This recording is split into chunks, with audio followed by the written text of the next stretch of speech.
Olá, pessoal. O meu nome é Valéria e, juntamente com os professores Carolina Marcelino e Gabriel Silva, estamos dando o curso de administração no Linux. Hoje a aula vai ser sobre a programação em Shell.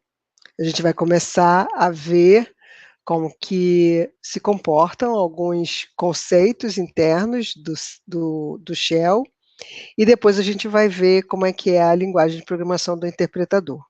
Eu vou compartilhar com vocês a minha tela para que vocês possam acompanhar aqui na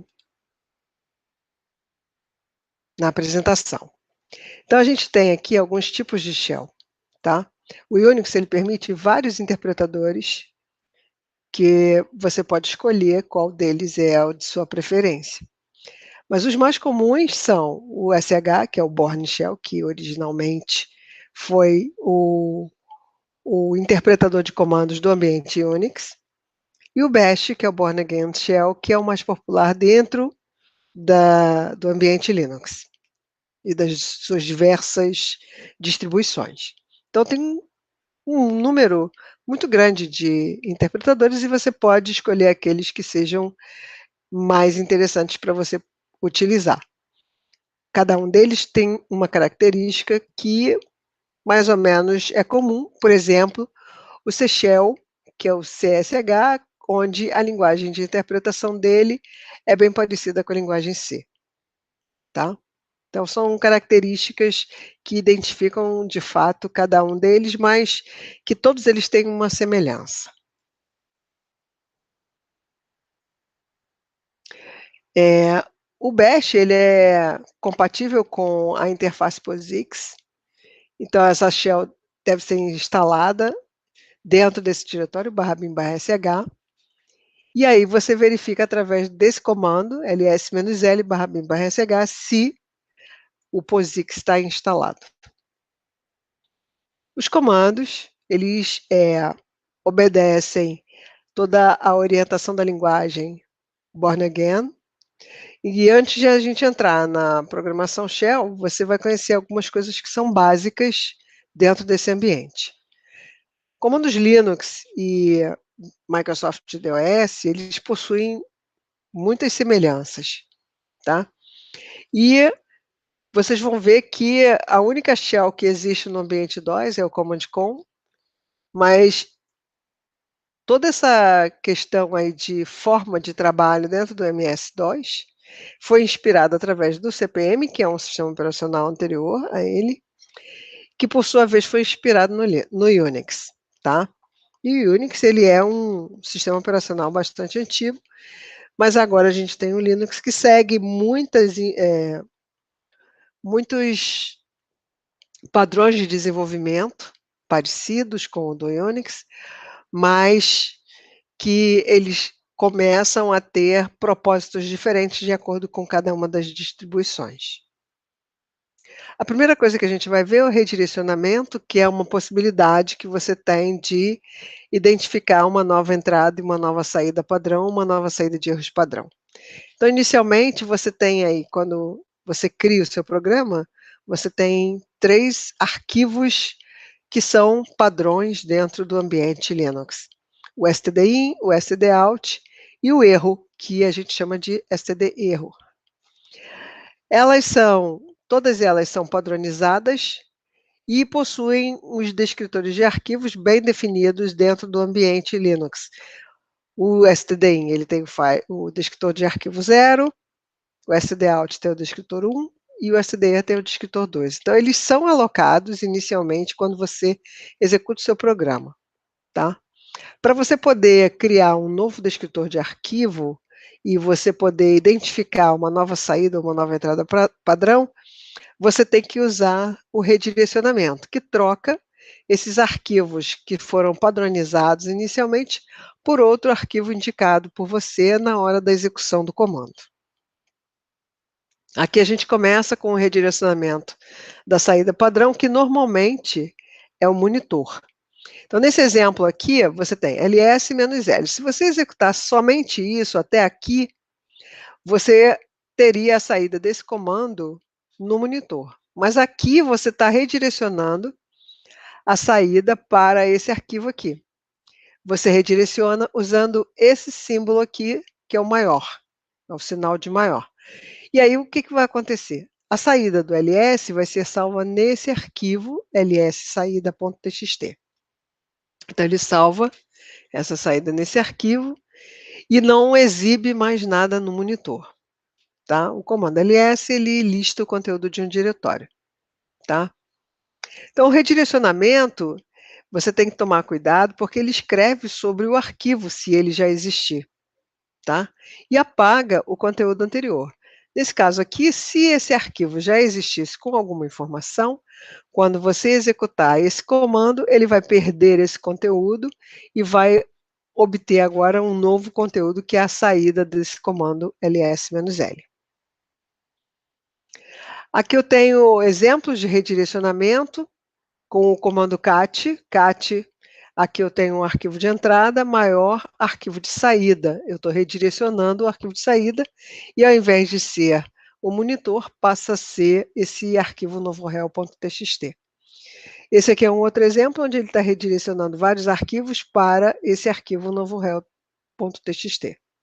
Se esses comandos forem executados em seguida, todo o conteúdo que foi feito desse cat aqui vai ser perdido nesse novo cat, incluindo rel1, rel2 e rel3 nesse arquivo novorel.txt.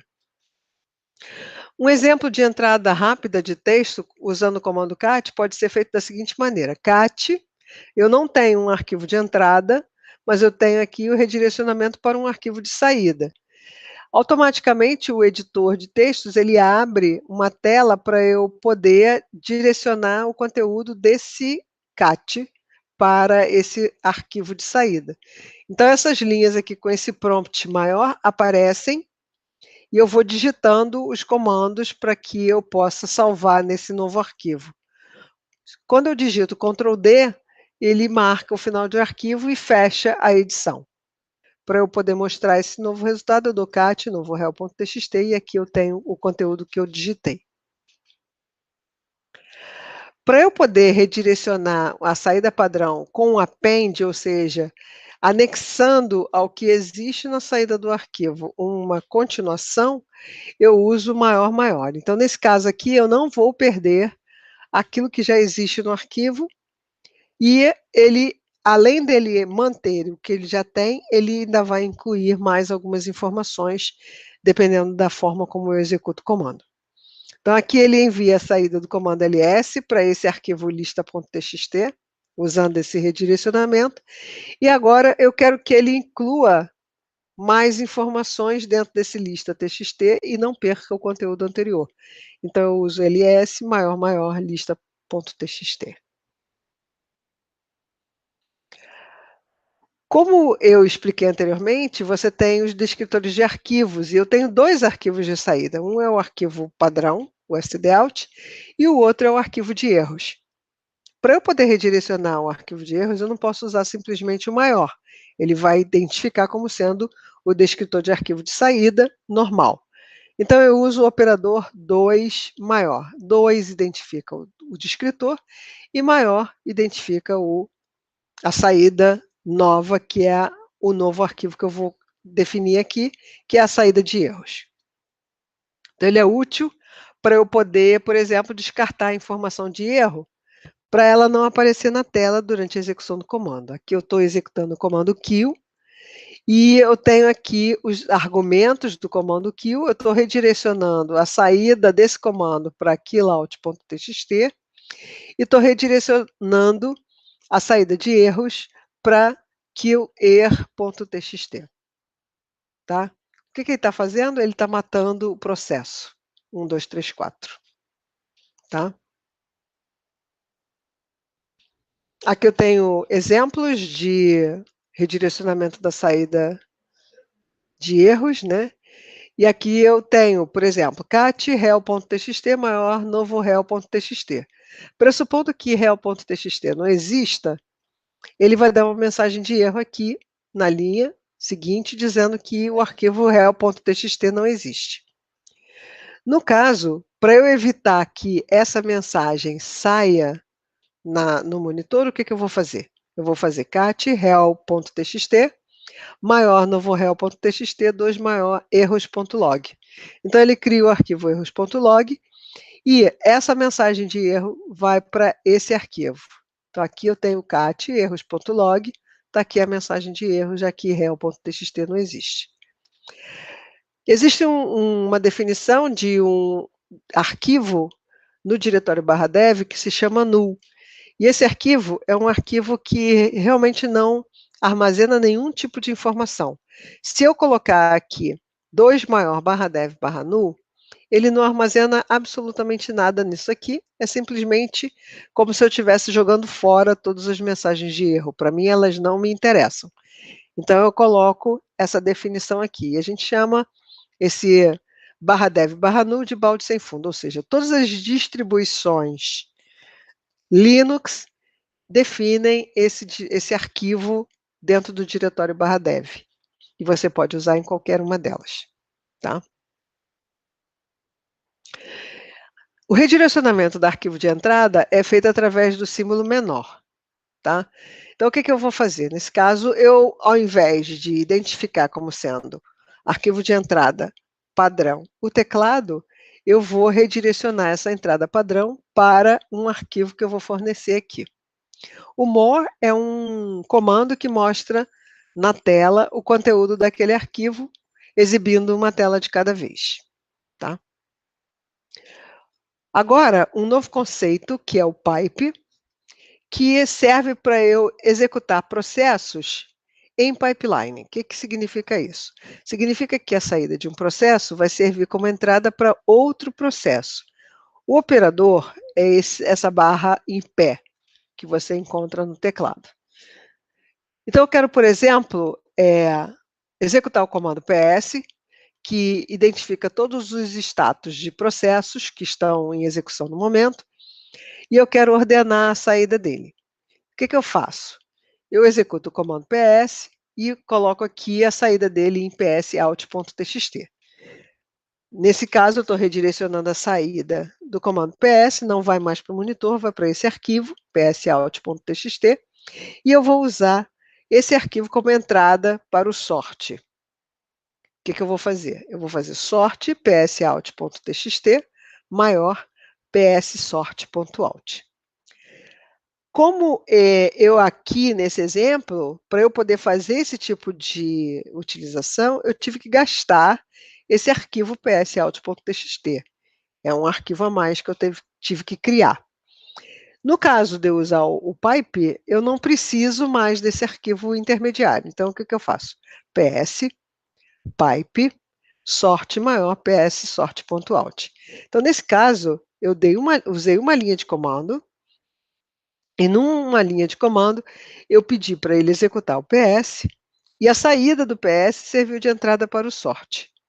E agora o sort fez a ordenação em cima desses dados e exibiu a saída dentro de pssort.out. Tá? Eu posso executar o pipe com vários comandos. Nesse caso aqui, eu executei o PS, ordenei, e a saída do sort serviu de entrada para o more, que exibiu as informações na tela. Agora, para a gente poder finalizar essa primeira parte, esse primeiro vídeo, a gente vai falar um pouquinho sobre os metacaracteres, que são caracteres específicos usados na linguagem Shell. Só uma revisão rápida. O asterisco, que substitui qualquer caractere, e ele substitui 0 ou mais caracteres onde ele aparecer. A interrogação, que substitui um único caractere.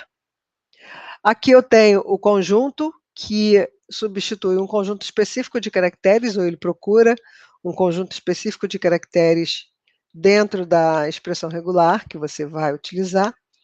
A negação desse conjunto específico de caracteres, que é esse chapeuzinho circunflexo, onde ele não considera o conjunto. A string, que agrupa strings que vão ser expandidos pelo shell. E a string, ela é apresentada entre chaves. Então, aqui eu dou um exemplo do uso de string com o comando ls, my underscore, e aqui eu tenho uma composição para eu poder montar a minha expressão regular, onde eu tenho uma string que está agrupada com finger ou toe, e aqui eu tenho no final o S. Então, nesse caso, ele vai gerar ls my_fingers, o S faz parte, como aparece aqui, e ls my_toes, com o S no final, ok? Então, agora a gente vai passar para a parte de programação, a gente vai começar a partir do segundo vídeo, ok?